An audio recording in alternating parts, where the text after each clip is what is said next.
નમસ્કાર મિત્રો, સ્વાગત છે તમારું આજે એક એવી યાત્રા પર જે આપણે ખાવાની મજા પણ માણીશું અને આરોગ્યની કેટલીક સમજણ પણ મેળવીશું. હા, આજે આપણે એક એવી વાત કરવા જઈ રહ્યા છીએ, બાળકો માટે હેલ્ધી ખાવાનું, એવું ખાવાનું જે સ્વાદિષ્ટ પણ હોય અને તંદુરસ્ત પણ હોય.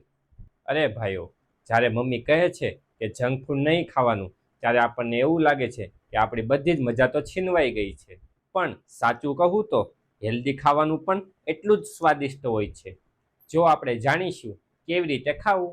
તો ચાલો પહેલાં તો સમજીએ હેલ્ધી એટલે શું. હેલ્ધી ખોરાક એટલે એવો ખોરાક જેમાંથી આપણને તાકાત, તેજ, ઉછાળો, જાન અને હસી મજાક કરવા માટે એનર્જી મળે. તમારા ખાવાનું એવું હોવું જોઈએ કે પ્લેટ જોઈને એવું થાય કે આ તો પેઇન્ટિંગ છે. તો ચાલો હવે આપણે હેલ્ધી ડાયટ પથ બનાવશું, સવારથી લઈને સાંજ સુધીનો. સવારમાં ગરમ દૂધ, સિઝનેબલ ફ્રૂટ, આ ઉપરાંત ઉપમા, હાંડવો, પોહા. બપોરે રોટલી, શાક, દાળ ભાત, સલાડ અને થોડું ઘી. સાંજે બાફેલી મકાઈ, ભાજી પોહા, છાશ.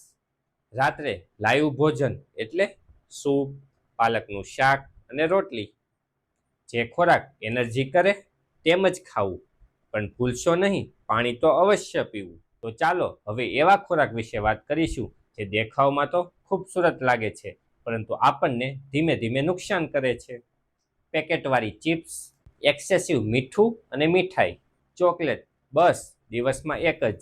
તળેલો ખોરાક, મમ્મી ઘરે પોપકોર્ન બનાવે તો એ બરાબર છે, પરંતુ બહારના પેકેટવાળા ખોરાક ટાળવા. મિત્રો, ખોરાક તમારું શરીર તો બનાવે છે, સાથે દિમાગ પણ બનાવે છે. તો એવો તો કેવો ખોરાક જે બ્રેનને બૂસ્ટ કરી શકે, જેમ કે બદામ, દૂધ, ઘઉંની રોટલી, લીલા શાકભાજીઓ અને સિઝનેબલ ફ્રૂટ. હવે સમજાયું? કોન્સન્ટ્રેશન ના થતું હોય તો પિઝા નહીં, પરંતુ પાલકનું શાક ખાવું. ચાલો જુઓ, જો તમે ડેઈલી હેલ્ધી ખાવાનું ખાશો તો કેવા ફેરફારો આવી શકે. ઊંચાઈમાં વધારો, ત્વચા ચમકે, ઊંઘ સારી આવે, તમારી ઇમ્યુનિટી વધે, સ્કૂલમાં સારું ફોકસ આવે અને રમતગમતમાં પરફોર્મન્સ સારું મળે. તો હવે ખુશીથી કહો, ડેઈલી હું હેલ્ધી ખોરાક જમીશ.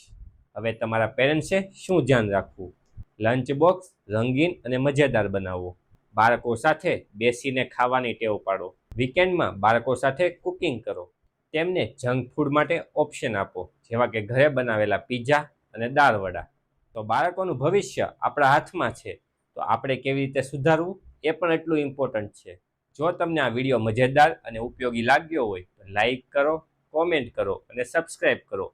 તમારા મિત્રોને વિડીયો શેર કરો.